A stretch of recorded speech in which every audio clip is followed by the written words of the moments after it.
Good afternoon.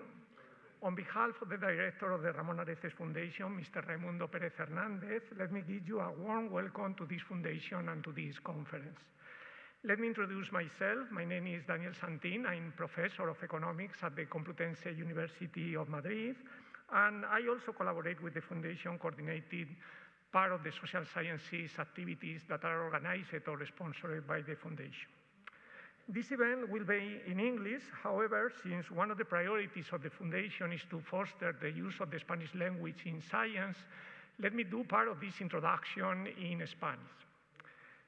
Bien, en primer lugar, quiero agradecerles a todos. So let me begin by saying hello and good afternoon, and thank you to all of you who have traveled here. This is going to be a very interesting conversation. We're going to be talking about Whither America, foreign policy, economics, and the presidential election. And we will have with us Michael Cox and Peter Trubowitz from the London School of Economics. Professor Cox and Professor Trubowitz for having accepted to give this conference today, and thank you for the effort of being here in Madrid for participating in this event. En segundo lugar, quisiera agradecer a la London. Secondly, thank you to the London School of Economics. Thanks to Mr. Ulterfield, who is fellow there at the LSE, and who today will be moderating. He has committed to ensuring that everything flows smoothly. Today at the Foundation, we are holding our third Masterclass 2024, which is called This is America, Foreign Policy, Economics, and the Presidential Elections, within the framework of the strategic alliance that the LSE has with the FRA. And thirdly, for those of you who are not familiar with the Foundation's objectives, let me explain that the Areces Foundation has one single aim, which is to foster excellent science in Spain. And thus, the Foundation, the Fundación, carries out many different activities, among them ensuring that grants are available for postgraduate studies, assistance for PhD theses, postdoctoral assistance, grants for young researchers, and this among many other actions. And furthermore, the Foundation has established a series of strategic alliances with some of the world's most prestigious think tanks, the London School of Economics, for instance, MIT, Oxford University, and finally, among the very many different activities which, as I say, are carried out by the Fundación, I would like to underscore that we are here together today. Excellent science, hand in hand with society, in order to really know what the scientific results are. This, of course, is what allows us to be certain that we have access to good foundation. Before finishing, I encourage you to explore the Foundation YouTube channel to discover much more contents. So thank you so much, and Adam, the floor is yours.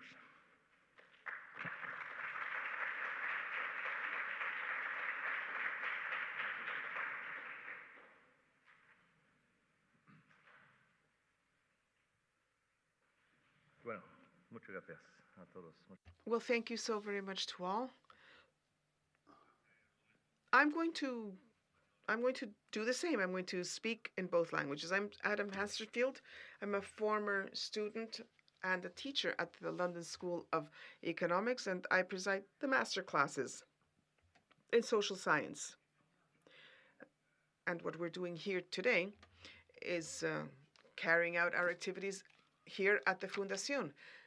This is a program which is already over a decade long, and this is something that we're very happy to commemorate. So the London School of Economics is one of the best universities in the world. Actually, now in the UK, according to the Times ranking, #1. So the methodology sometimes will say that we're #3. We say the methodology is not appropriate, but we are always among the top 5, together with Harvard, MIT, Oxford, Cambridge. You know who the contenders are. And it continues to be a privilege and an honor for us to be here with all of you in Madrid, with our distinguished professionals, in order to tackle these very important issues.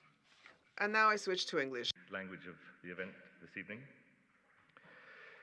The LSE, as I've said, has been delighted to be a partner of the Foundation for over a decade, which we started in 2012, but now over 800 people have been through the masterclasses in social science that we have delivered here in this building with the very best of the London School of Economics faculty and the research that they've carried out. We've also had tens of thousands of people, hundreds of thousands actually, online in the programs we did after COVID, which we were so grateful to the director for continuing this collaboration in very difficult times where we had to find ways to keep the information flowing, keep the evidence into the public domain, keep the debate open, and to have questions and to be able to inform the world, really, through the foundation about the work that was going on at the LSE and the evidence that was being produced through the research that continues today. I am particularly grateful to the director of the foundation, Don Raimundo, for his great support and that of his team for over a decade. I'm very grateful also to distinguished Professor Daniel Santin from the Foundation for his intellectual and institutional support for this and other programs. All of our output with the Foundation and around the world is based on evidence from world-class academic research, and we are truly delighted to bring that in a very substantial, structured way to Spain through the Foundation, and that is why we are here today. Today, we're particularly honored to have with us two world-leading authorities on the United States and foreign policy. Michael Cox is the founder of LSE IDEAS, which is a think tank, but it's also a think and do tank. They have a lot of impact on policy. They are very influential in the world, and they are always in the top 3 university-affiliated think tanks in the world, with various others at Harvard and other organizations. Professor Cox has taught international relations with a focus on US foreign policy at the LSE for over 20 years, and we're delighted, Mick, to welcome you back to the Foundation. This is your second visit, I think, possibly third, but it won't be the last, I'm sure. We're also delighted to have Peter Trubowitz, who's the director of the US Phelan Center for the United States, which is based in the International Relations Department of the LSE.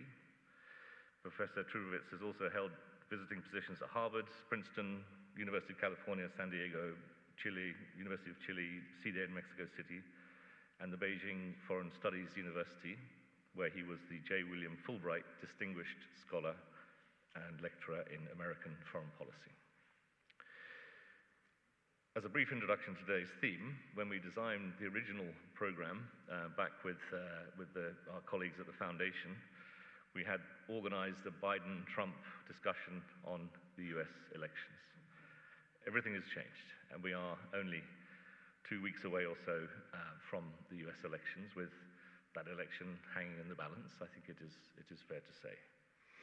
But the global impact of that election, which is imminent, is going to be significant, and we're here today to explore some of the critical themes, but also the roots of where American power has come from, and the way in which it will develop over the following years post-election as well. And it's a very important aspect of what we do at the London School of Economics, which is, as the mission statement, if you want to call it that, is to know the causes of things. How do we understand where has this come from? This is not a phenomenon that has come from nowhere. This is something that has deep roots and something that needs to be explored and understood. So I'm delighted, first of all, to welcome Professor Michael Cox to the stage. We will have time for questions as well. Both our distinguished faculty will make presentations, then we'll have time for a Q&A and make sure that you all have an opportunity to participate in this great event. But once again, thank you so much to the Foundation. And let's start with Professor Michael Cox. Thank you.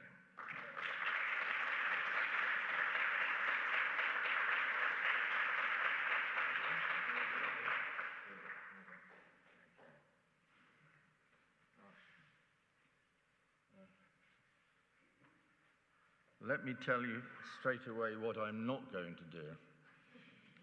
Good way of starting, isn't it? I'm not going to predict who's going to win the US election, okay? But I can tell you one thing.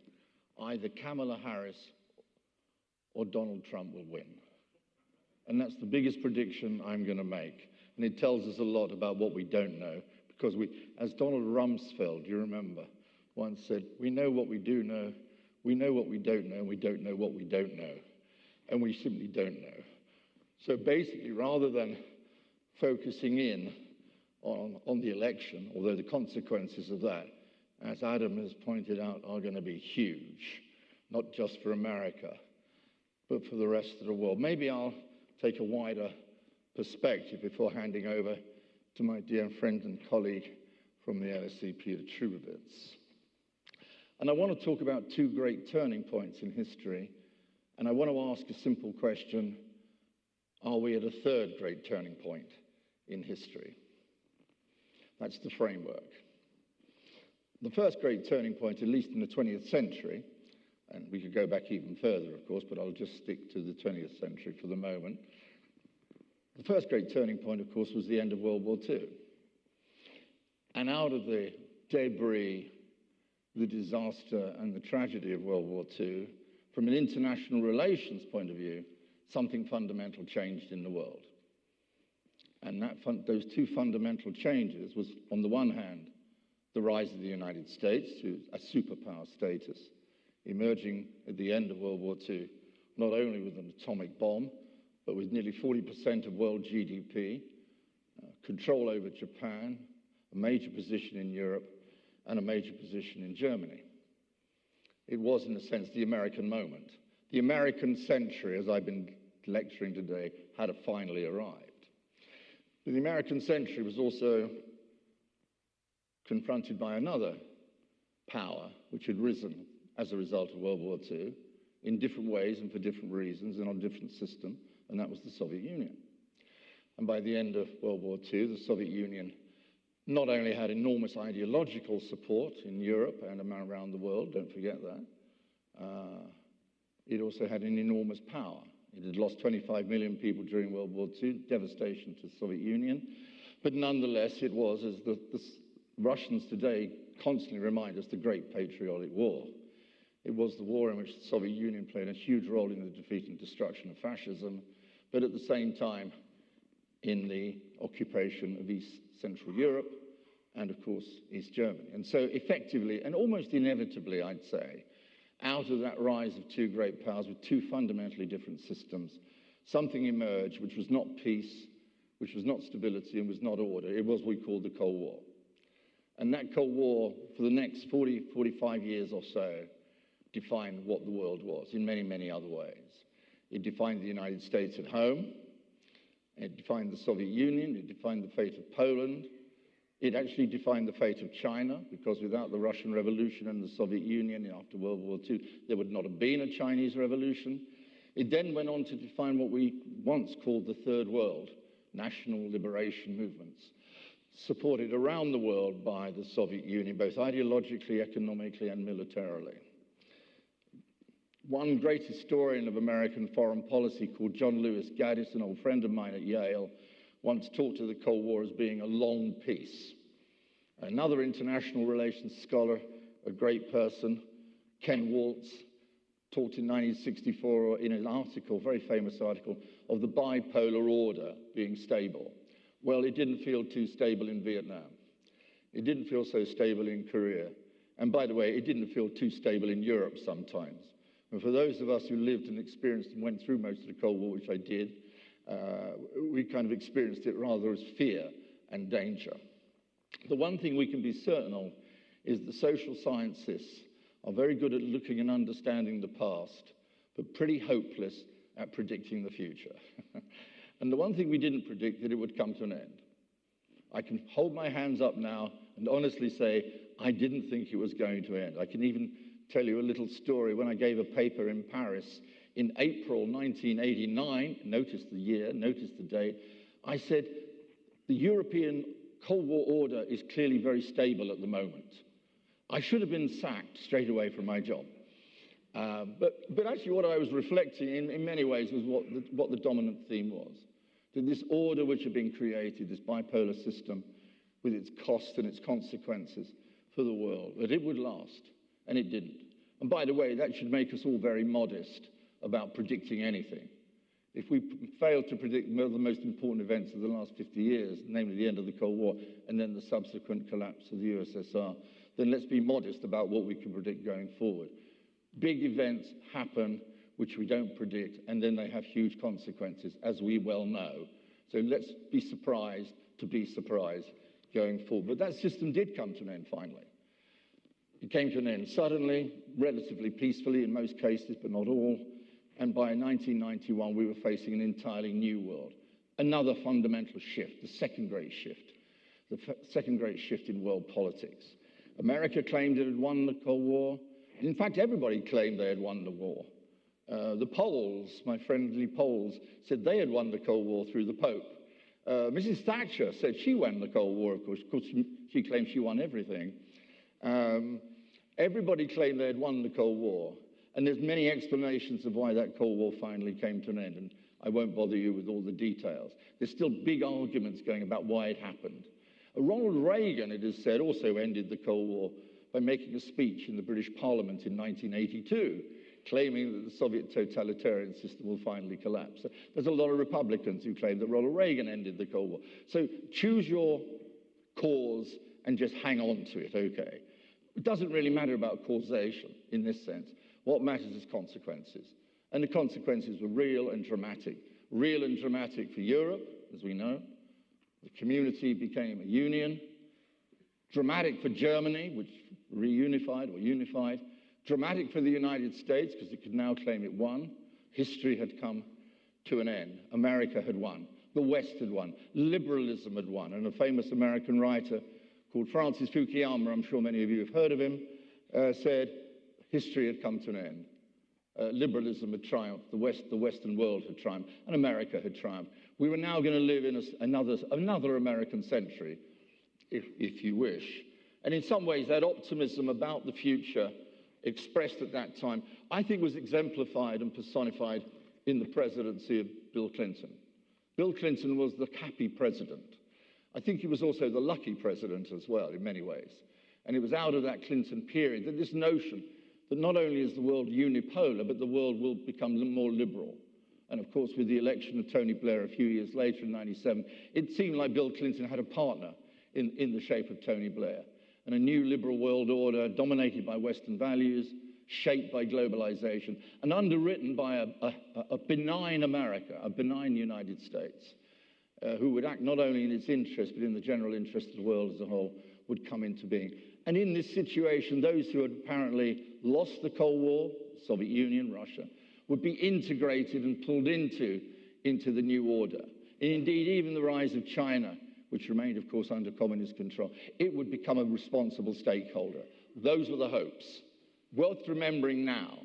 Easy to criticize what now looks like illusions, but very important at the time. So that was our second great transition. That transition and that moment of the 1990s, which we call unipolar, if you study international relations, which others would call the beginning of a new American century. And indeed, there was a whole literature, and indeed I participated in this, for good or bad, a whole literature saying what we're looking at now is a new American empire, a new Rome on the Potomac. And there's a large literature, some of which I contributed to, and some of which I actually prefer to forget now, but there you go, which actually is saying that really what we're looking at here is another American century coming towards us. That was in 2000. So much has changed since, and Peter will talk more about this in greater detail when he comes to make his own presentation. But this brings me to my next point, the third big point. Have we entered a new third period? Have we entered a new great power transition? Because what we saw in 45 was a power transition, with the rise of the United States, the rise of the Soviet Union, and the emergence of a conflict which caused the Cold War. What emerged after 89 and 91 was what many people believed, certainly many Americans had hoped and believed, that America would now run the world, if not rule the world, but manage the world on liberal terms, you know, for another not a few hundred years, but at least for the foreseeable future. There was a huge degree of optimism in that period, underpinned, it has to be said, by a hugely intelligent American president, I'm bound to say, and at the same time underpinned by great economic success of America in the 1990s. Growth went on and on, unemployment came down, the American bull market went up and up and up. It looked like it clearly was another American century, with no peer rival either in the shape of the former USSR, or nor indeed at that time in the shape of China. 20 years on, maybe earlier, it looks like we've entered into an entirely new world, doesn't it? Globalization is no longer fashionable. To talk of the integration of China sounds fanciful. To talk of Russia becoming a responsible stakeholder sounds frankly mad and bad. So how have we entered into this new world, which again, I would have to say, many people, including myself, did never think could become as bad as this. I'll be perfectly honest with you. I think people may say now, well, I knew it was going to go wrong. I didn't, actually. Maybe I'm a natural optimist. If you've lived through Britain, through Brexit, you have to be an optimist, as you know. We've tried anyway. Well, the position was very well expressed, I think, by the Chinese leader of the Chinese Communist Party, Xi Jinping. He turned to his new friend, close comrade in arms, so to speak, his best and bosom friend, and in one of the last meetings they held, he turned to him, we've heard the translation, he said, "We are witnessing changes in the world, and we are bringing them about, which we have not seen for 100 years. Now, when the leader of the second largest economy in the world says something like that, you've got to take it seriously. So it's quite clear that on the Chinese side and clearly on the Russian side and clearly around the world, there's a sense that that American century was very short-lived, and that kind of optimism, which was there until the beginning of the 21st century, can no longer be justified, can no longer be justified. Now today, people talk of a new global majority. You've heard that term, a new global majority. And that term is used by Putin to describe that the world, the majority of the world now, is moving in an entirely different direction, out of the orbit of the United States, out of the orbit of the liberal world order. And if you combine both the power of China and the power of Russia together, as exemplified through, I think, the war going on in Ukraine at the moment, then you begin to see that what we're witnessing in Ukraine is not just a war in Ukraine, but a war of transition, as many would see it, with global significance and global consequences for its outcome.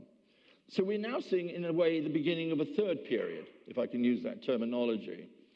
Everything points to one thing, which is always very destabilizing, and Peter and I will talk about this, power transitions. When you get power transitions, you get instability. And perhaps we shouldn't be so surprised at the degree of instability we're now experiencing.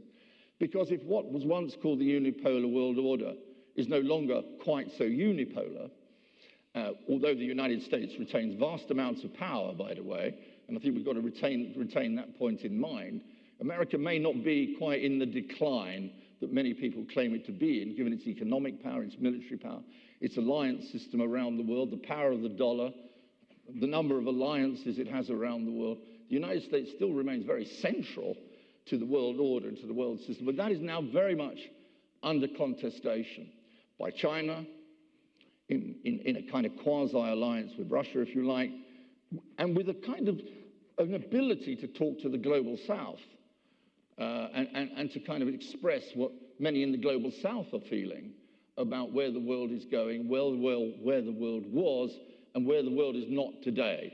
And it's not moving in America's direction, in spite of America's still vast power. And it's true, and this is where the crisis lies now. If we look around the world, and again, Peter, I hope will come on to this and explain some of the deeper reasons for this, I simply describe them. Everywhere we look around the world today, there's doubts about the United States. We can't avoid that. We can't avoid that. If we look at Ukraine, okay, the United States has played a key role in providing military and political support to Ukraine. You could even argue Ukraine might not exist today if it hadn't been for the US and its leadership in NATO. In that sense, Biden has played a key role. But nonetheless, there are real doubts in Ukraine whether the United States will continue that support if the election in November goes in a certain direction. If we look at the Middle East, particularly since the crisis occasioned by the first attack on Israel, on Gaza, and then on Israel, and then in the crisis and tragedy unfolding in Gaza, again, you just have to talk to people there. You know, I can talk to students at the LSE and they'll tell me, you know, there's a different way of viewing that than there once was. And clearly the United States and the Middle East, rightly or wrongly, we can debate that, you know, has lost a lot of what we might call soft power. You know, that whole conflict there is eroding the foundations, not of American power, but America's ability to lead, and America's ability to be listened to be followed. And that is simply an undoubted real crisis of American power. Moreover, if you kind of talk to people from the so-called global south, I don't like the term, but I'll use it just for shorthand, you get the same appreciation. They view the Ukrainian war differently. They view the conflict in the Middle East differently to many people, say, in Washington. And they kind of believe that the world has been very unfair. And it's been an unequal world. And part of the reason for that inequality is the Western-led order. So we are, therefore, in a very difficult transitional moment. And I have to say yet again that I can't predict where it's going to end. Again, I'm not going to make predictions because, as you know, I always get my predictions wrong anyway. But in this case, I think it's so difficult to predict, as difficult as predicting the American presidential election. And all that brings me to my conclusion is really not why are we here. We can debate that in great detail. And there's some complex reasons how we've arrived where we've arrived. Let me just give you one very simple reason. No great power can remain great forever and stand alone. It's a kind of an old IR. You can learn this from history. It doesn't mean to say America's going to decline in the same way as the British Empire or the Spanish Empire. I'm sorry to mention the Spanish Empire, but I'm in Spain, so I thought I'd better. It's not going to decline necessarily like the Ottoman Empire or the Austro-Hungarian, or not collapse like the Soviet Union. That's nonsense. That's not going to happen. But there's a kind of slow erosion. There's a slow erosion of both belief in the United States and belief amongst Americans themselves about the role and purpose of the United States in the world. And in a way, that's where I'd want to end, because we're looking at a double crisis, it seems to me. And Peter, I think, will pick up on many of this. I'm sure he will. We're looking not at a single crisis, which is global, but we're also looking at a crisis which is also domestic. And one of the things that worries me most, and I said this, and I will conclude here, Chair, is this. America retains vast power. And I don't buy into the argument of the simple notion of decline. I never have, and I still don't. In some ways, you could say in economic terms, the United States is surging ahead in many areas. High technology, its military still remains second to none, its intelligence abilities, its alliances around the world, its ability to attract people still. Look how many Nobel Prizes are won in the United States, largely by people who've come from abroad, but they go and work in the United States because the US has the resources and the cultural and intellectual framework to make that possible. So in that sense, it's not a simple case of decline. It still retains a huge power. But as I think Peter has argued brilliantly in his most recent book, it's the question of how can you use that power? And the question I pose then, I'll ask this, and then it segues with Peter, is can America now use that vast power? And the question then becomes, after November, what kind of America will be in control?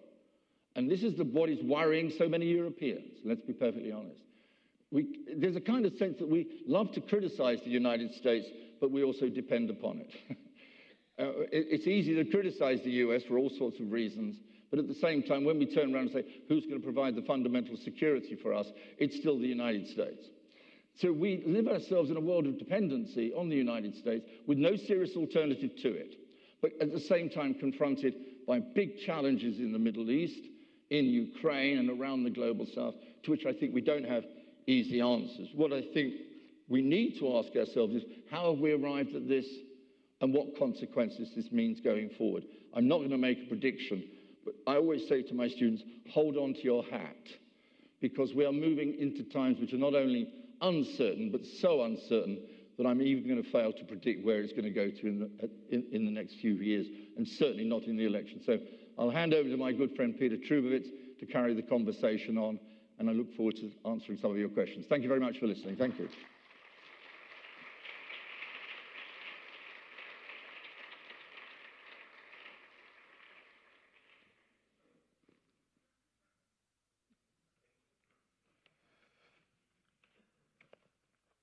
I don't think I need that, but I do need the clicker.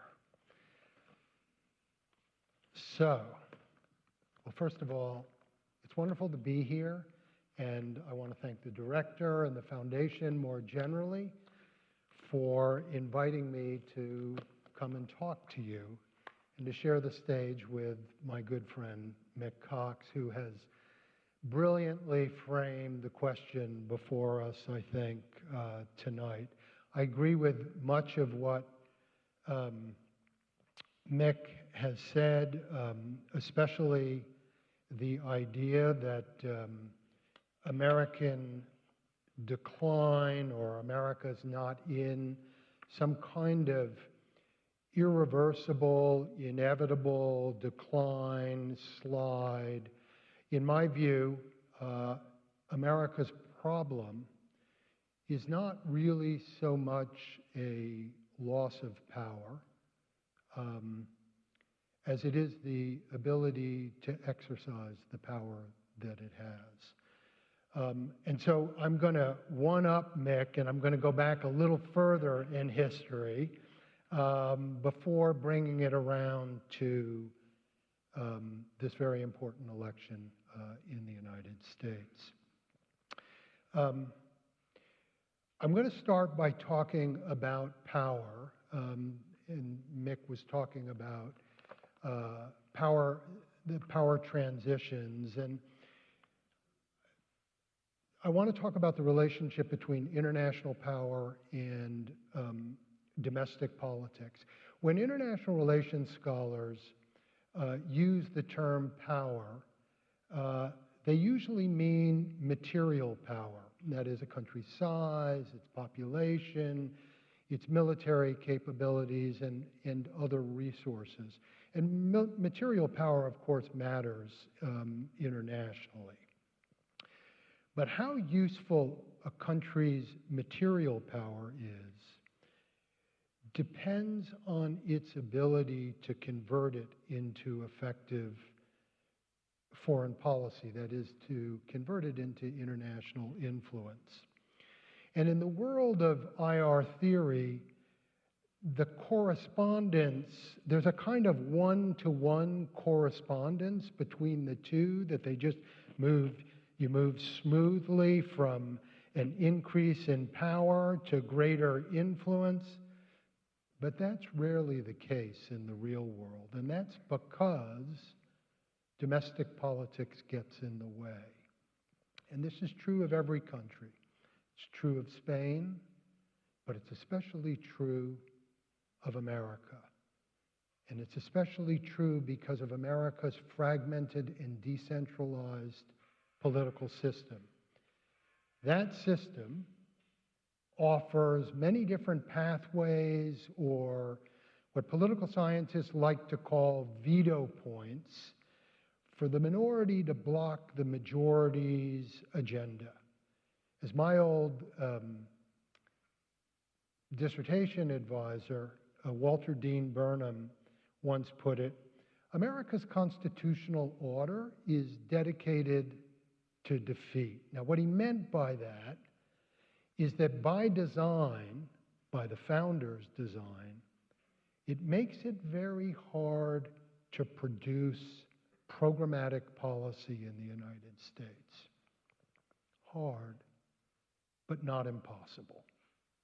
Historically, America's leaders' ability to overcome the country's built-in institutional weakness has depended greatly on the composition of the two-party system, and especially how far apart ideologically and how evenly matched electorally its two great political parties, the Republicans and the Democrats, are.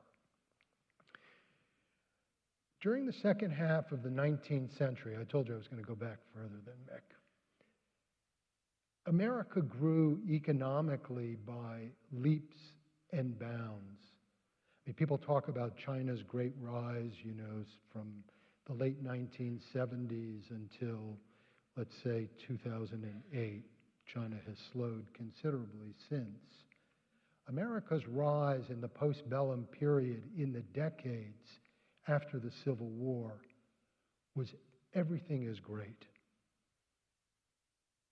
But its politics didn't keep pace.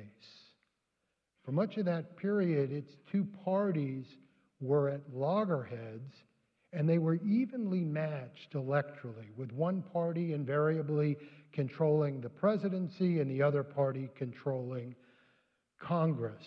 So while America's capacity to exercise power internationally was rapidly expanding, it was expanding exponentially, it was unable to capitalize on it in any programmatic way.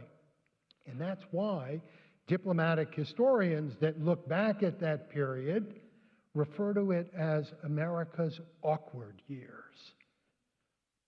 Like a clumsy adolescent boy whose brain can't exactly keep up with the sudden growth in his dimensions, America's spectacular growth outpaced its domestic capacity to convert its power into influence. So as a result, even though it was an industrial giant, America during this period became the workshop of the world.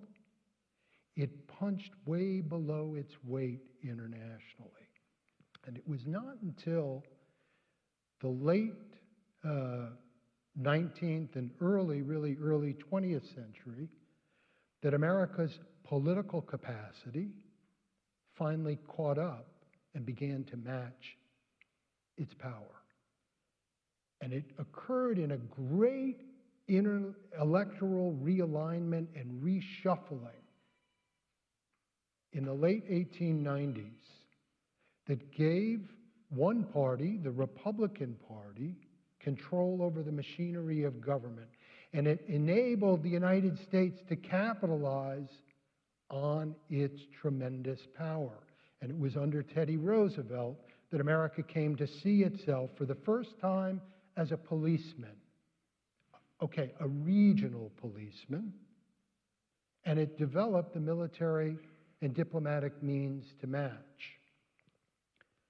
The United States went through another great realignment in the 1930s and in the 1940s that allowed the country to do something it could not have done before, to grab or assume the mantle of global leadership. During the presidency of Franklin Delano Roosevelt, an era of sustained bipartisanship took root in the United States. It enabled Washington to take on international commitments because the two parties were cooperating in a way that was not even true under Teddy Roosevelt, to take on international commitments and responsibilities that frankly could have only been dreamed of before. And the one president that actually dreamed about them before and tried to put them into practice was Woodrow Wilson, and he failed. Bipartisanship after World War II became the great lubricant of American global leadership.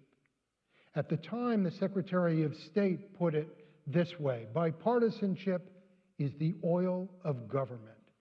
And in fact, there was so much cooperation between Republicans and Democrats, Roosevelt a Democrat, and his successor, Harry Truman. There was so much cooperation between the two parties in the post-war era and in the ensuing Cold War that there was a famous task force put together by the American Political Science Association that felt compelled to argue that there was too much consensus, that it would weaken, not strengthen American democracy to have two parties that cooperated so closely. As the saying goes, be careful what you wish for, because today no one would accuse the United States of an excess of bipartisanship or argue that the kind of partisanship that is on display in Washington is conducive to a healthy, functioning democracy. These days, the two parties are like two warring tribes, unwilling, some would say unable, to compromise on matters of policy. It's as if the country, in a sense, has gone full circle back to the 19th century. How bad is it? It's pretty bad. This graph here, it's a very well-known graph in the United States. It measures the level of party cooperation, or really here, party difference, on legislative matters, that is, on policy matters in the Congress from 1880 to the present. So the House of Representatives, is in red and the Senate is in blue. And so the higher the number on the vertical axis, the less cooperation between the parties. And as you can see, America is more divided over policy matters today than at any time in recent memory. In fact, you have to go back to those awkward years to find anything comparable to today. Now, of course, back then, in the awkward years, there were few in Europe, or anywhere else for that matter, who looked to the United States for leadership. So frankly, it didn't matter that America punched below its weight. One would be hard-pressed to say the same thing today. America may not be the indispensable power that Madeleine Albright talked about back in the 1990s, but in a world where great power politics has returned, as Mick described, the last thing the West needs is an America that is in retreat, that has a gone fishing sign, and that can't be counted on to uphold its commitments internationally. Again, the problem here is not American power.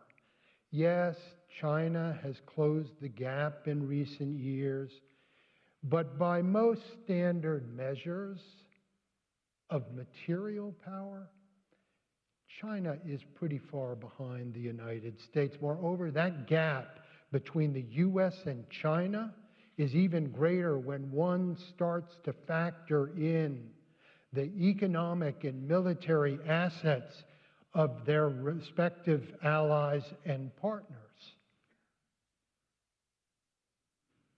The graph on the left is from The Economist, which very nicely, I think, captures the differences, but you can see the same thing on the right-hand side. So when it comes to American leadership, the real problem is America's usable power. And in our hyper-partisan times, that's what's in dwindling supply.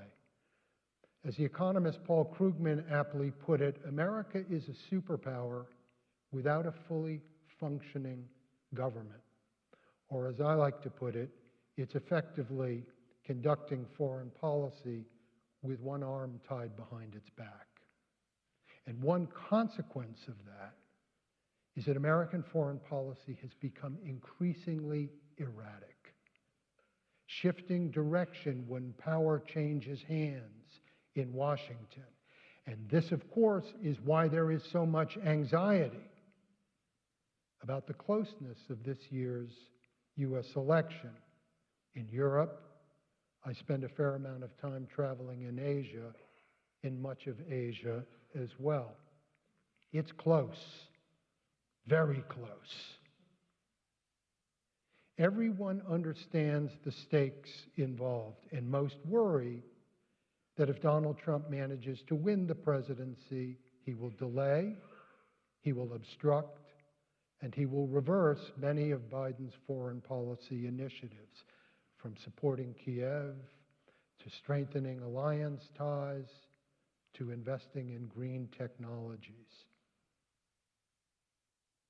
But even if Harris wins, there's no guarantee that she will be able to deliver or build on Biden's foreign policies. And it's not because she doesn't know anything about foreign policy. She does. I say this because the chances are very high that the Republicans, if she wins, will control one, if not both, chambers of the Congress. 8 of the last 10 presidents have had to deal with divided government at one point during their tenure in office. And so there is every reason to think that a President Harris would find herself facing the same thing. So where does this leave us? Well, one thing it tells us is that many of the remedies that are on offer today to restore American leadership are frankly unlikely to succeed. And this is because most of them, from increasing military spending to putting up tariff walls, to putting the screws to America's allies, or to turning China, making China seem like it is 10 feet tall, are focused on the wrong problem. Whatever one thinks of these policies on the merits, they won't solve the domestic political problem that's ailing the United States. To do this, the next president is going to have to find an agenda that bridges the country's political divisions. And that's a tall order, given how dysfunctional American politics is today. But one of the reasons I went back to the 19th century and quickly walked through the 20th century is America's presidents have successfully navigated this kind of problem before. Teddy Roosevelt did it in the early 20th century. His cousin, Franklin Delano Roosevelt, did it 30 years later when the United States faced the gravest crisis since the Civil War. Doing what they did, though, requires first acknowledging that American power is only as reliable as the domestic foundations that it rests on. This is the real challenge facing Washington today, and until it fully confronts that challenge, to pick up on the title, America will continue to dither internationally, even if it doesn't wither. And I'll leave it there.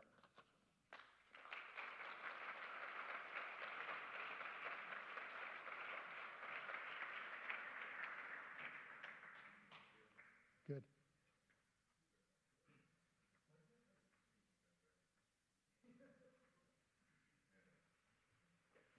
Well, thank you. Thank you very much indeed, gentlemen, for that outstanding broad view of the world we live in. We all live in it, if we're not in America, but we all live in that, and the consequences of the developments are unfolding very fast. I'm going to just ask the first question, use my position as chair of the event. Peter, you mentioned, on your travels, and Mick yourself as well, around the world, Yeah. and you also discussed briefly about the perception of the United States as it is now. Perhaps you could just give us some insights, and how does the rest of the world see America? As you've said, there are concerns, there's anxiety, but there's also different alliances, strategic alliances that we see emerging in the world between other players that have significant economic, political, military power. Yeah. And some of those alliances are building into significantly,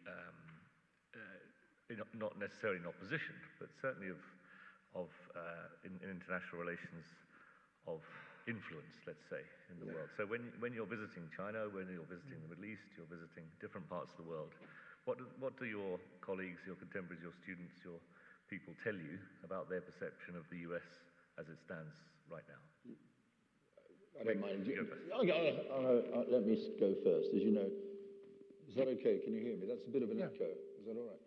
Well, as you know, the British are very good at interpreting America, because we created it and then they threw us out, which was extremely rude, but nonetheless, I understand the reasons for that.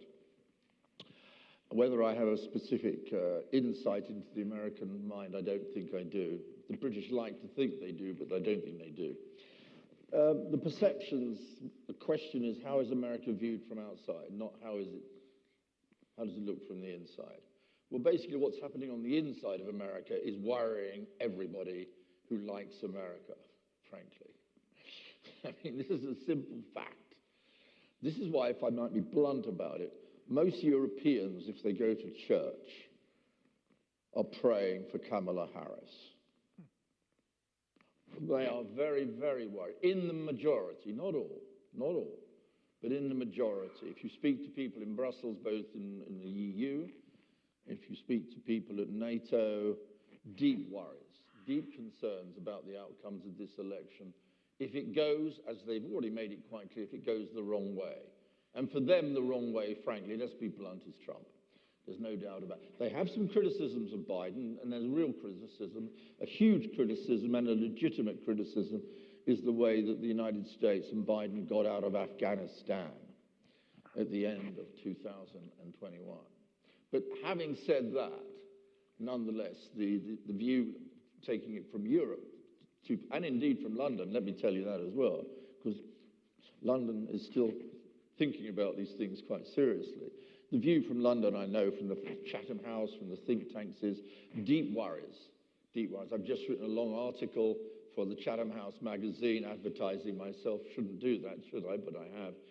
It is in essence saying that there are deep concerns about the direction of American foreign policy if Trump wins, over Ukraine,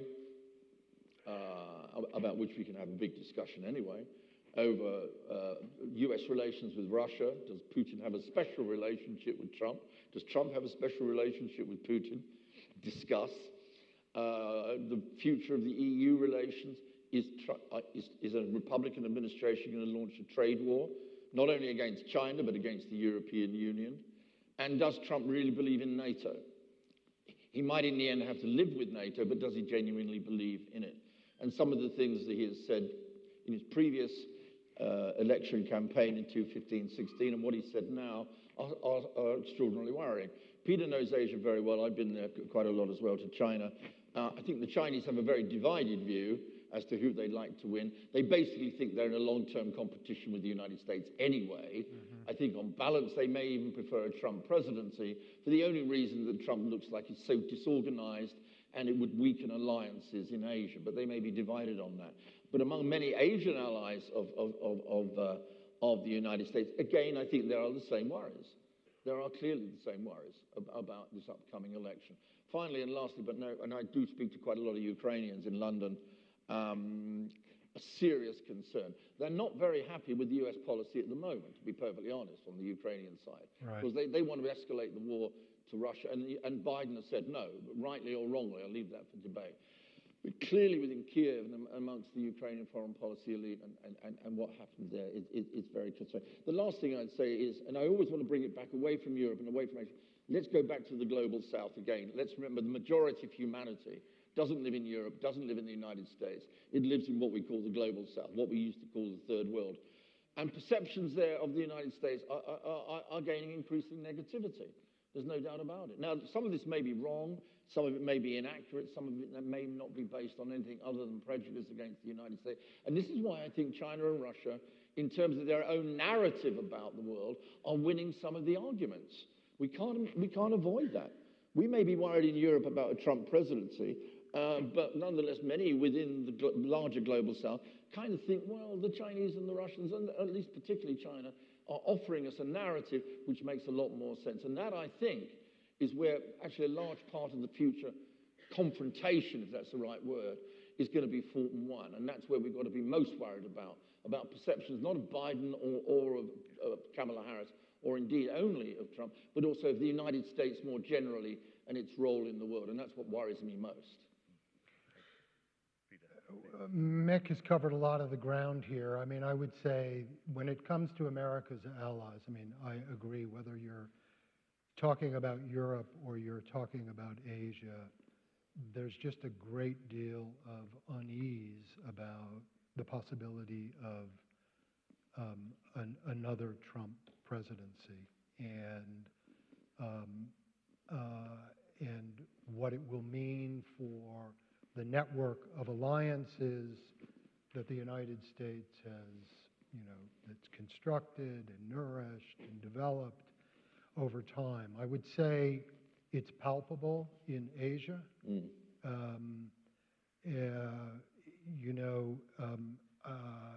But Europe's not that far behind. It's the question I'm constantly asked, what does this mean if those lines cross, which they might very well, those lines will not cross.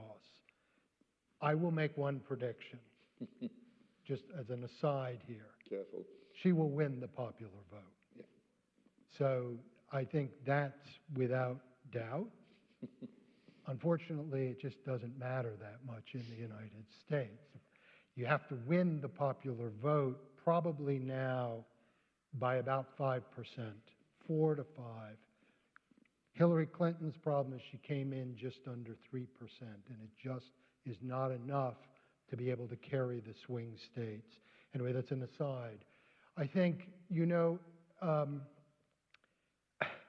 I heard somebody recently say, in some countries, I think, you know, some authoritarian countries, of course, Trump is like, you know, kind of mother's milk. I mean, this would be like would be a great outcome. But you can think of democracies where, I mean, in Israel, there's a fair amount of support for Donald Trump. And not because of what Donald Trump represents domestically, but where they think he will line up internationally in the region. I'm not saying those Israelis have it right, but I think that is a perception. It's very different than the perception of American Jews. Probably about 80% of American Jews will vote for Kamala Harris. And I don't know if it's about 80% of Israelis that will favor Donald Trump, but a sizable chunk. I think to me, the most interesting case or country on this is China. So I think, like Mick, I think that, and I was spent last April in Beijing and part of it in Shanghai, and gave a lot of talks while I was there. And I would say that they're of two minds when it comes to Donald Trump. So on the one hand, they're very concerned about Trump because he's so unpredictable.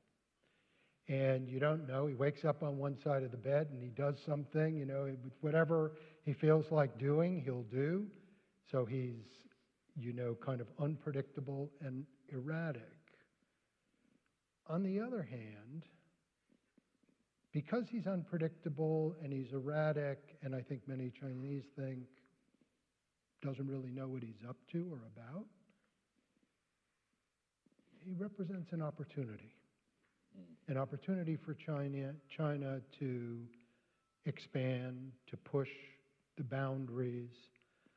You know, there's a piece that appeared in the New Yorker back in, I think it was 2019, by Evan Osnos, who's a great journalist. And it quoted somebody that both Mick and I know, probably the leading IR scholar in China. His name is Yan Shuitong. He teaches at Tsinghua University. And he said, Donald Trump is America's Gorbachev.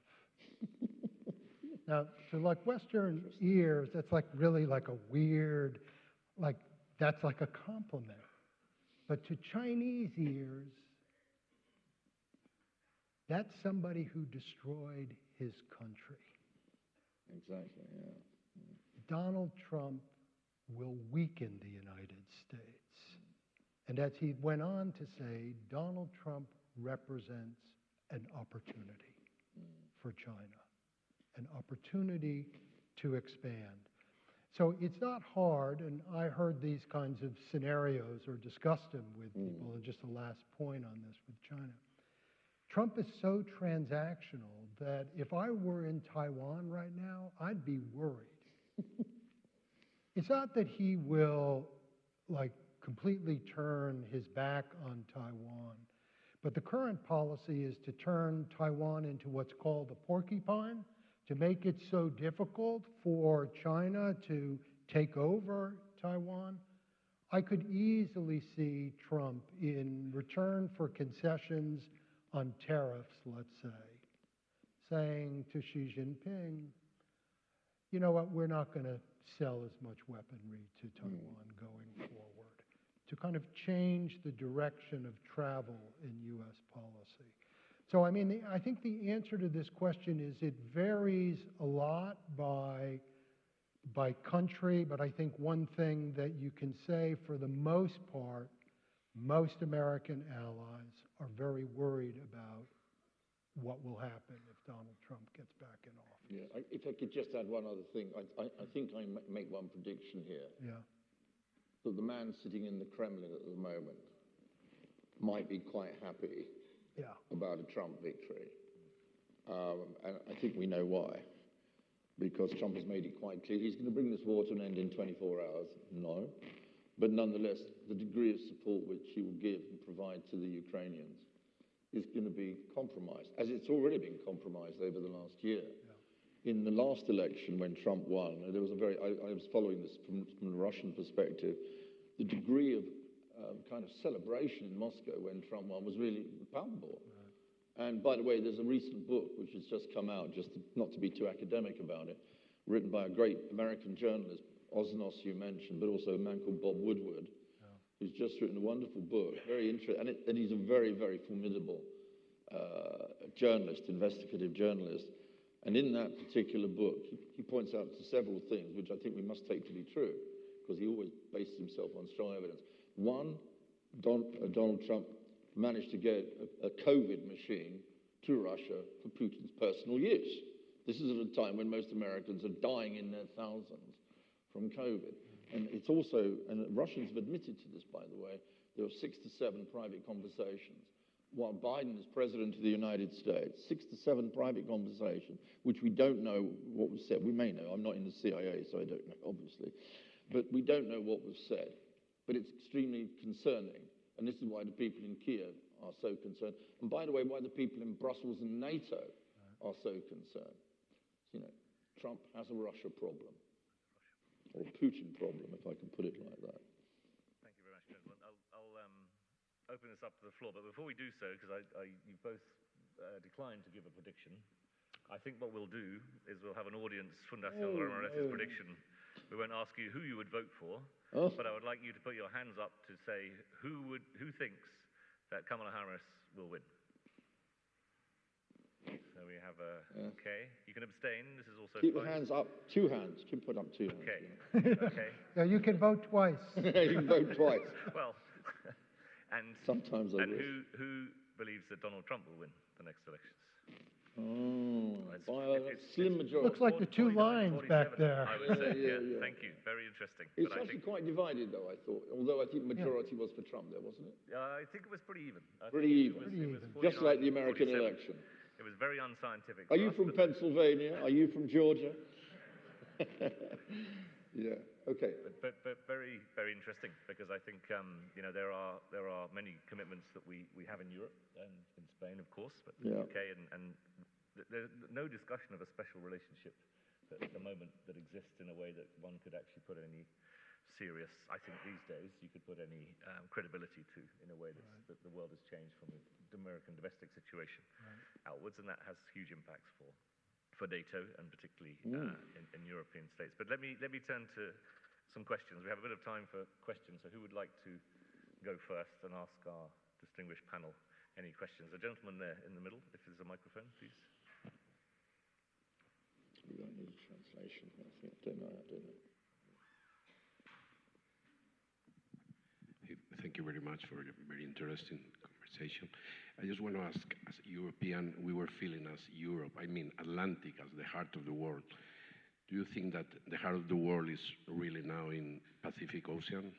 I mean, Asia is taking much more presence in the heart of the United States and in the heart of the world?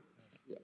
No, I'll be very brief, and I know Peter and I hope we disagree on something, by the way. We'll find something. You know, and maybe we should disagree on football, and you call it soccer, and I call it football, but that doesn't matter.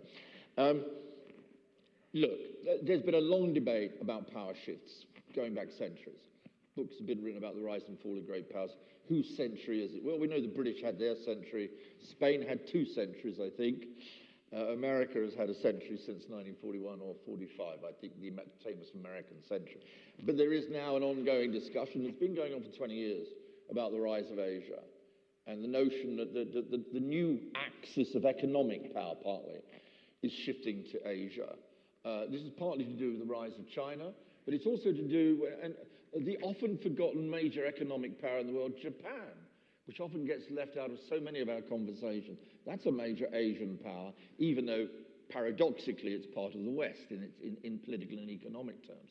But no, a lot of people have been arguing this point for many, many years. And also the rise of ASEAN. If you look at Indonesia today, you look at Singapore, you look at Malaysia, you add to that some of the dynamic economies like that. And of course, Asia's position in the world has transformed economically. And it's not just the China story, it's also a larger Asian story. But at the center of that story increasingly, and we can't avoid it, is China.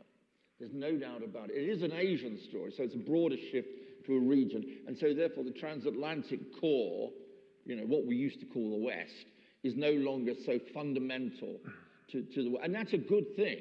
I want to see more people in other parts of the world get rich. You know, do all the things that some of us have been able to do for a very long time. So I have no worries about this redistribution of power.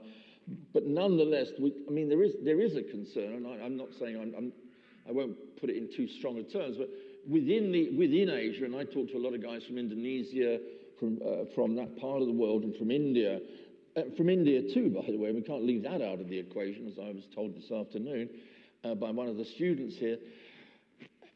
It's great at one level, and I'm totally on the side of Asians making more money, buying more Western goods, buying more Asian goods, and China has been part of that very important story, as indeed has Japan, by the way, which often gets ignored in this story, which I think we need to rehabilitate, if you like. Nonetheless, I come back to something. It isn't because I kind of love the transatlantic relationship. Actually, I much prefer sometimes going to Asia because the airlines are better. British Airways, believe me. Really, they are. It is that within this framework, I kind of see quite a lot of real potential conflict, Peter. I don't know if you do. I mean, first, we've got an unresolved Korean problem, north and south. Many people I speak to from Indonesia, although they have to say they like China because they do so much economic trade with China, they are seriously worried about China's rise within Asia. And within that region, of which China plays both a positive economic role, you could say, and that's a reasonable thing to argue, nonetheless, they simply believe that Asia is, in a sense, their back door. That is their sphere of influence. It's not their Monroe Doctrine, you know, the kind of notion of a Monroe Doctrine. Does China have a Monroe Doctrine for Asia? I suspect that it does have, which therefore means that Asia, in spite of this extraordinary economic transformation, brought about by many factors, including a lot of very hard work and many other things besides. Nonetheless, I kind of foresee some real problems coming out of this. Not for the transatlantic region, but for the Asian region itself. I don't know if you agree with that, Peter, but I'm a bit more pessimistic about the future of Asia in some regards, even if the economies still continually do very, very well indeed. Well, if I understood the question, I think, you know, the direction of travel in the United States is towards that region. So, and that the pull is in that direction. And I think there's a few reasons for it. And this is, in a sense, an area or a point of potential convergence between the two parties in the U.S., even if they would approach it in somewhat different ways. Part of it has to do, as Mick pointed out, with just the rise of China, and relatedly, the concerns that has generated in the hood, as we say, in the neighborhood. So the concerns are simultaneously about China's expansion, its ambitions expanding, and the United States potentially contracting. And so that's the problem. And that's why Donald Trump represents, you know, kind of brings that issue to a very kind of fine point for so many of America's allies and even its trading friends. Like if you go to Vietnam, you will experience and hear many of the same kinds of concerns. So that's part of it. I would say those two factors. I think the other reason, though, is China has become kind of, it's like the poster child for everything that is bad about globalization in the United States. There was a time when it was Mexico, but Mexico got just blown out of the way by China. So back in the 1990s with NAFTA, the concern was Mexico. 10 years later, people weren't focused on at least, the economic threat posed by Mexico. Of course, there's concerns about illegal immigration and so forth. But the concern became China, and I think this has, it existed before 2008, and with 2008, it just went on to steroids. And it was not completely misplaced. There's very good work done by economists at MIT, one of which just won a Nobel Prize, Daron Acemoglu, on what's called the China shock that occurred between 2001 and 2011 in the United States, 2001 being when China joins the WTO. And the loss of manufacturing and service jobs in the United States, which were disproportionately in states like these swing states, in districts and in precincts and districts in these states.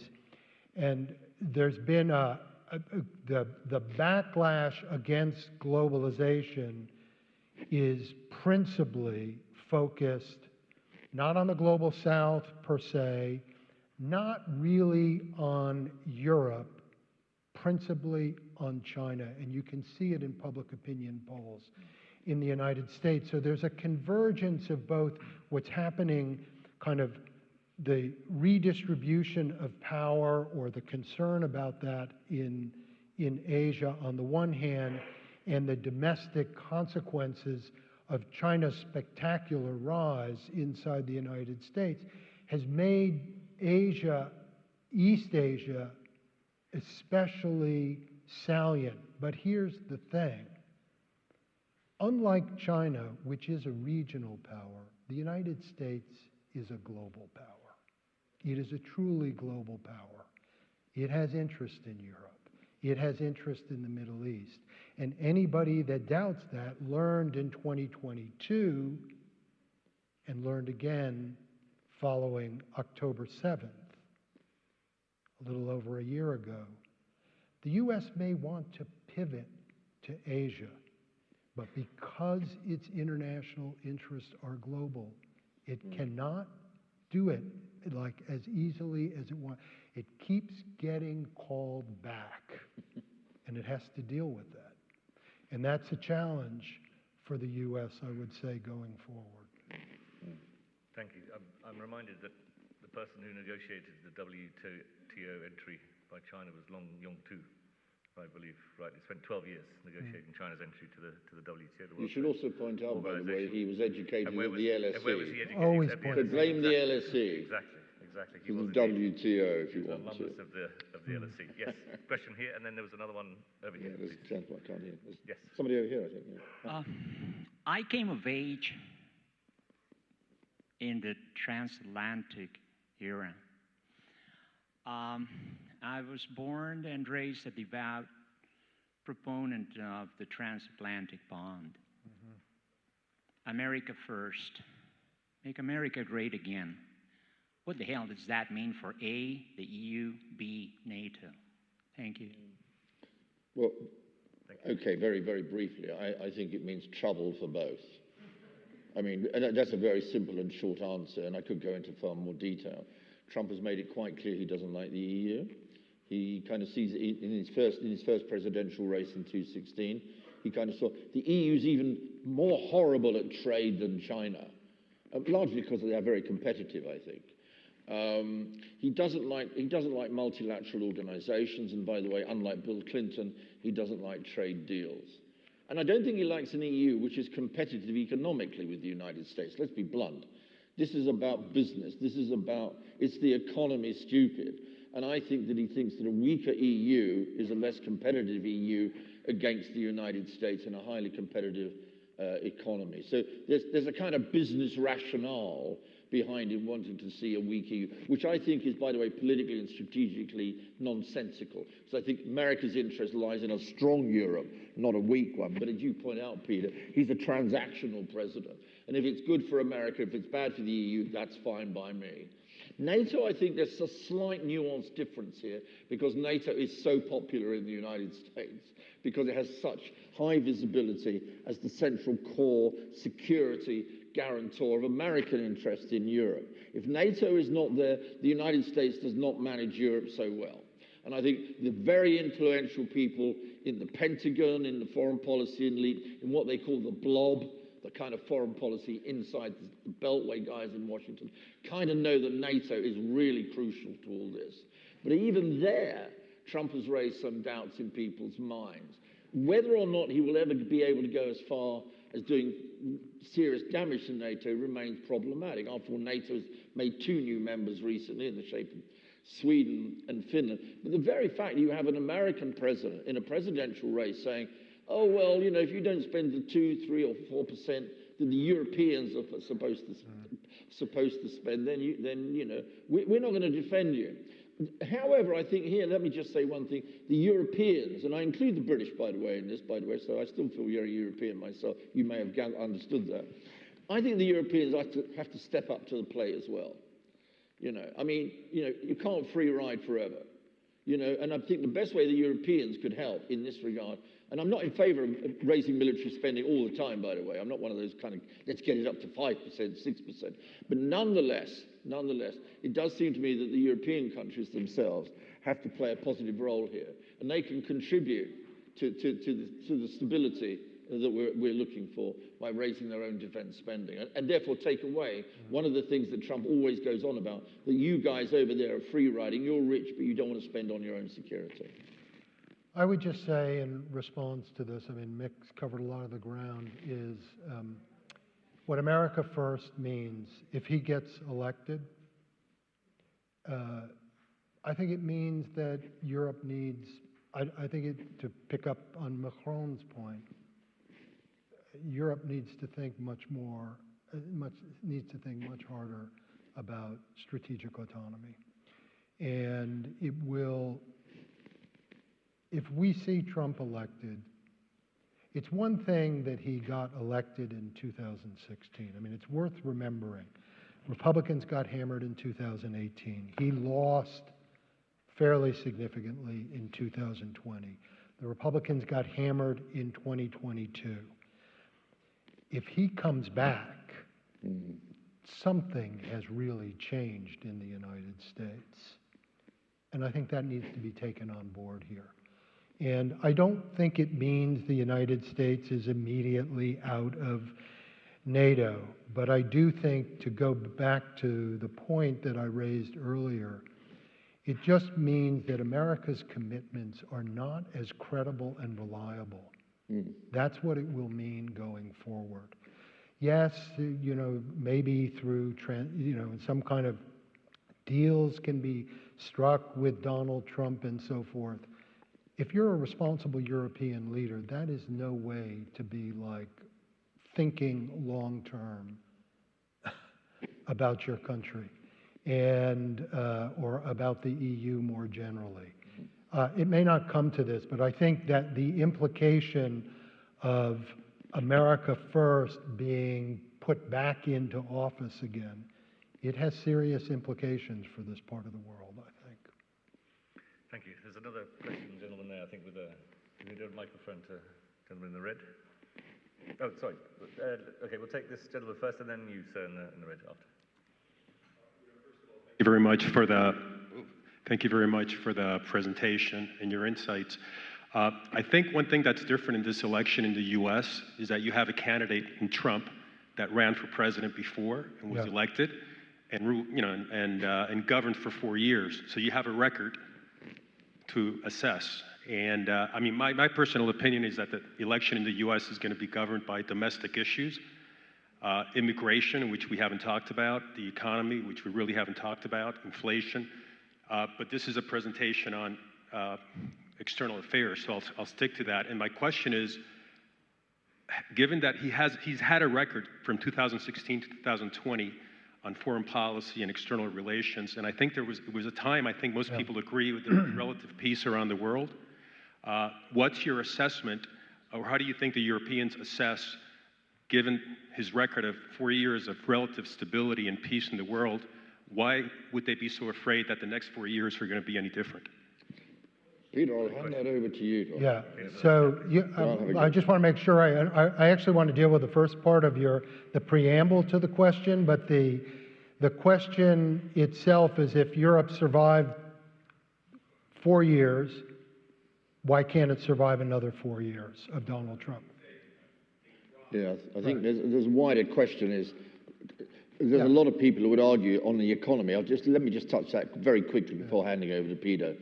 If we look at the American economy today and the boom that's going on, from a macro point of view, Kamala Harris should win by 10 points. Because the economic record of the last few years under a Democrat, and by the way, also under Obama, who prevented a world depression, by the way, in my view, but we can go on to that. The record over the last few years is, on the economic side, the macro side has been very positive. Jobs have been created in the hundreds of thousands. Technology has grown and grown and grown, and unemployment has gone down. What the big issue, and many people look back on Trump and say, those were good years. Those were good years. So Kamala Harris's problem on the economy is that while the macro looks great, a lot of Americans feel they're hurting. Cost of living crisis. And many of them are now saying, I think Trump can do a better job on the economy, and gets back to your point, because he did a pretty good job before. Okay, deregulation, tax cuts, and all the rest. And I remember my living standard going up under Trump. And at the moment, even if the macro is going so well in the United States, the micro for a lot of ordinary Americans isn't going great. So you have a mismatch between people's lived experience over the last 4 years and what we might call the economist interpretation of that experience. And so in that way, I think it could make a difference. It may not be as positive for Kamala Harris, even though the macroeconomic signs are pretty good. Peter, sorry. Well, I mean, one thing I would say, if Donald Trump makes good on his promise to impose tariffs, he's talking about a 20% tariff on European goods coming into the United States. It's much higher in the case of Chinese goods. So I don't think that's going to help over here. This is the biggest market in the world to get access to, and I mean, Trump has this view. It's unusual that Americans don't pay for the tariffs, that the Europeans pay for it. Of course, it hurts the Europeans, but the Americans pay for higher priced goods and would ultimately pay for inflation because it will produce inflation. One thing I would say, I'd like to go back to the earlier point, or what you said at the outset. This election in the United States is going to be decided on domestic issues. I mean, if you look at, I think I have it as a slide, we can go and look at it. If you look at the priorities, what Americans prioritize, the top issues are the cost of living, the economy generally, immigration, then abortion. You got to go way down to really find security issues as being, kind of front and center. Yes, there's terrorism, but it's not, and that's why when those two debated, there was virtually nothing about foreign policy. And she's not running on it.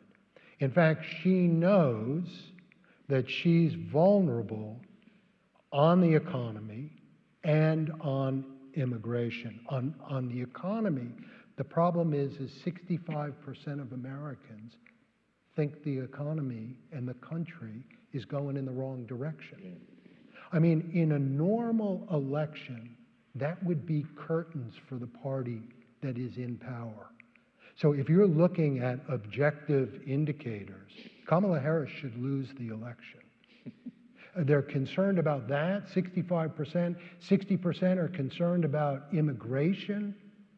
You know, I mean, the kind of, on these kind of core structural, or in a sense, they're not objective indicators, because objectively, the American economy is so much stronger than economies around the world.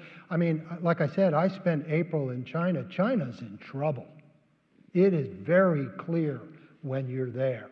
And in private conversations, people will admit it. They will not, I mean, I'm talking about economists will admit it.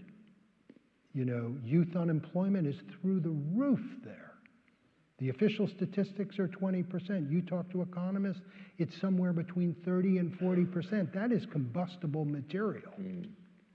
So, I mean, so the thing is that the problem that Donald, or the maybe, so objectively, she should lose. The problem for Donald Trump is he has a high floor. This is the way political consultants talk about it. He has a high floor. He's got a guaranteed 44, 45% of the vote, but he's got a very low ceiling. Donald Trump, we don't have it up there. I mean, he has been stuck. The best it's gotten is like 47% for him. She's got headroom. He's got none. I'm not saying that she's going to definitely win, but his problem is people are concerned about how unstable and erratic he is. That is really should be her closing argument, and I think it will be. I think we're starting to see it. Whether it resonates with enough people, I don't know. But that's where, you know, kind of objectively, in a way, she should lose.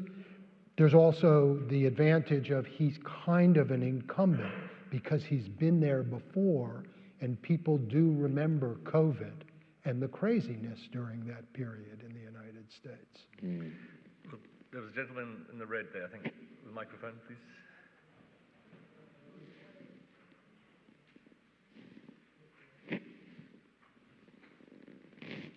Where are we? Adam, where are we? I'm sorry. Can you get that gentleman there in the red t-shirt, give him the microphone, please? Thank you. One microphone problem. Thank you. We've been having a very interesting seminar with Mr. Cox, so I suppose he knows me. I know you by now. I know. The last question, I couldn't pose it, so I'm going to pose it now. There's about 1,000 American students in China and 300,000 Chinese students in the United States. Houston, we have a problem, right? Yeah. So, I mean, you showed our fantastic statistics of The Economist, I suppose, in which you indicated the prowess of the American industry and the Western Bloc in terms of research and development, right? The Chinese couldn't care less about our IP. They've never cared about it. The problem number one in the United States right now in terms of economic security and technology is Chinese IP theft. So in line with the predicament of Mr. Cox about the importance of technology, right? I'd like to know which is your take on the fact that IP matters, that technology matters, and the Chinese competition in terms of the incredible advance of China in technological terms in the last 10 years. Yeah, okay, I'll be brief because I think there are other questions want to come. One of the other big surprises of the last 20 years, in my view, is not just that China has grown so rapidly and so quickly, particularly after WTO membership. That was a surprise. Nobody thought that China would grow as rapidly as it has. The biggest surprise of all, and the biggest challenge to the United States, I think, Peter, isn't it?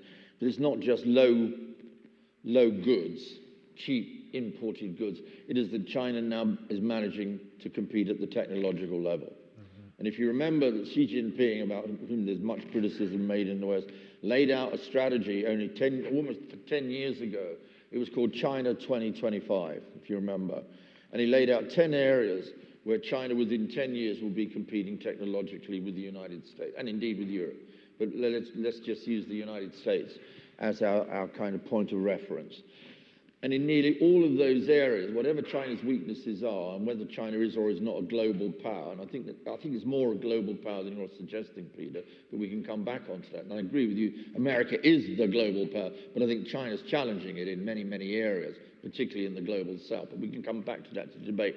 On the technological side, nearly every one of those areas where China said it would make major investments through the state, using the market, a combination of both state and market, and government direction, a kind of plan for the next 10 years without being a Soviet-style plan. On nearly all of those indicators, they've done it. I mean, look what's challenging, say, the European car industry at the moment. You know, if we're going to go electrical because we don't want to use petrol or gas, you know, which because of climate change, then the Chinese seem to be ahead. They can produce cars which work, which look good, and are much cheaper. And the only way the European Union, by the way, this gets back to the European Union issue, the only way they're going to deal with it is by putting up huge tariffs, which of course goes fundamentally against the whole notion of free trade. And in many, many other areas. And this is what I think, and this also gets back to Trump, I think. I don't think Trump was ever worried too much about cheap goods going into the United States. I think what he got worried about, and this certainly happened in 2017, 18, 19, as you point out so well, Pitt, what he began to get worried, and this is why he built a consensus on China. You know, a lot of Americans may disagree with Trump on everything, but they seem to agree with him on one thing, and that's the notion that China is the 21st century challenge for the United States. And it's not because it exports cheap goods, which American workers and other people with low incomes want to buy. It is that it's now competing at the high technology levels. And that, I think, is what worries the United States. And this is why Biden, by the way, has taken some very tough measures on technology and technology transfers to China over the period of his presidency, which is very soon coming to an end. So it's that area of high tech which makes all the difference, I think, increasingly. And it's not just what China does in the South China Seas, which I don't think the Americans like, or Taiwan, which they don't like, or the fact that they've got this very close partnership, whatever you want to call it, with Russia. All of that doesn't make Americans and Europeans feel great. But what I think really worries them over the longer term is that China is actually showing that it can compete with the West economically at the highest level. And that, as Americans have often said, and Trump said it, and in a way I think many Americans who don't like Trump agreed with Trump on that, this is the biggest challenge going forward in the 21st century. Peter, just briefly while we're out of time. Why don't we take another, do you want to take another question? I think we'll just, if you could answer that one, if there's any more questions, we'll have to come and talk afterwards if we can. So if you could just comment on that one and we'll close up. So I think, actually I think it's really been the Biden administration that has focused on the technological challenge posed by China more than the Trump administration, actually. You know, there's, you can talk kind of the new Washington consensus that the administration laid out, where the idea was to put kind of a, you know, a small yard but a high fence to block Chinese access to American technology and more generally, to the extent possible, Western technology, to put a gap, a generation or two a gap in technology. And there's no doubt, I mean, that China is kind of coming on hard in that area. You know, when I was in China in April, I went down to Shenzhen. Shenzhen used to be a little village. It's now about 17 million people. And, you know, you can have your coffee delivered by drone there. So, I mean, it's like kind of a different, you know, world. And everybody is driving around electric vehicles there. The EVs are all throughout Shenzhen. And I mean, it is in some sense kind of, you know, a glimpse of, in a sense, the future. But I would say that I think what we're seeing with this new round of Xi Jinping's efforts to export his way, or the country's way, out of its domestic difficulties, we're seeing a kind of collective response. I mean, there's talk of a China shock too, but it's not going to be the shock in the United States. It may be in Europe, but where the shock is most likely to be felt is actually in the global south. And that's why you're seeing pushback in Chile, in Brazil, and in other countries, because there's cheap Chinese goods that are coming in, they're advanced and so forth, but they are gutting local industry in those countries. And so, I mean, China's solution does not lie in exports. It lies in domestic consumption, but it is very loaded politically for Xi Jinping. Yeah. And he will not go down that direction, or he has not thus far. You know, and until I think China does, I think there's going to be pushback internationally against China. Yeah. Thank you. I'm afraid we have to leave it there, ladies and gentlemen, but thank you so much for your participation this evening. We have just over 2 weeks to see what the outcome will be, but I'd like to thank Professor Cox, Professor Trubowitz, and of course the Foundation for their great support of this collaboration spanning over a decade, as I say. So thank you very much, everyone, and good night. Thank you.